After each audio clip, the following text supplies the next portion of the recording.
ओम श्री गणेशाय नमः। जय श्री हरि विष्णु भगवान। जय महालक्ष्मी माता। माघ मास महात्म्य का 13वां अध्याय।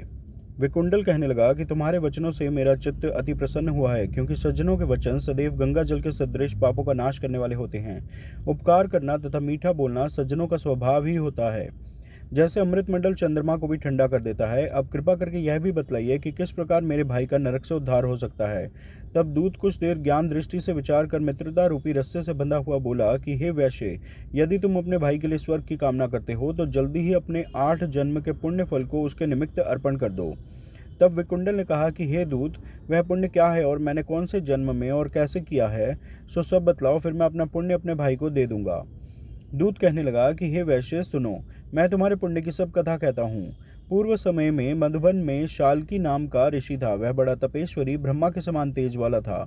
नवग्रह की तरह उसकी स्त्री रेवती के 9 पुत्र थे, जिनके नाम ध्रुव, शशि, बुध, तार, ज्योतिमान थे। इन पांचों ने गृहस्थाश्रम धारण किया तथा निर्मोह, जितमाय, ध्याननिष्ठ और गुणातग ये चारों संन्यास ग्रहण कर वन में रहने लगे।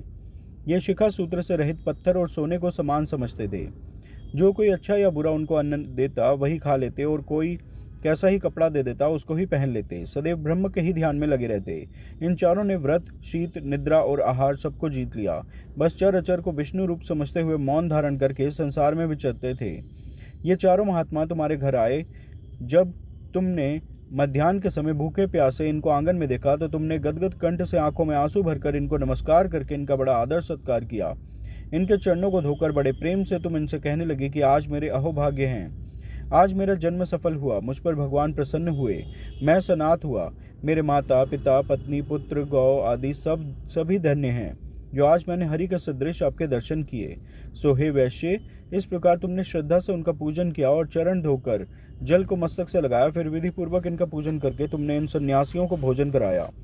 इन सन्यासियों ने भोजन करके रात को तुम्हारे घर में विश्राम किया और ब्रह्मा के ध्यान में लीन हो गए।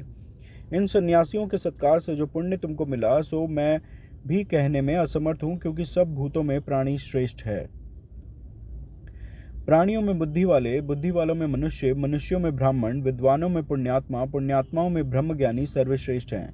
ऐसी ही संगति से बड़े बड़े पाप नष्ट हो जाते हैं। यह पुण्य तुमने अपने पहले 8वें जन्म में किया था। सो यदि तुम अपने भाई को नरक से मुक्त कराना चाहते हो तो यह पुण्य दे दो। सो दूत के ऐसे वाक्य सुनकर उसने प्रसन्नचित्त से अपना पुण्य अपने भाई कुंडल को दे दिया और वह नरक से मुक्त हो गया, और दोनों भाई देवताओं से पूजित किए गए। तब दूत अपने स्थान को चला गया। इस प्रकार वैश्य के पुत्र वैकुंडल ने अपना पुण्य देकर अपने भाई को नरक की यातना से छुड़वाया। सो हे राजन, जो कोई इस इतिहास को पढ़ता या सुनता है वह 1000 गोदान का फल प्राप्त करता है।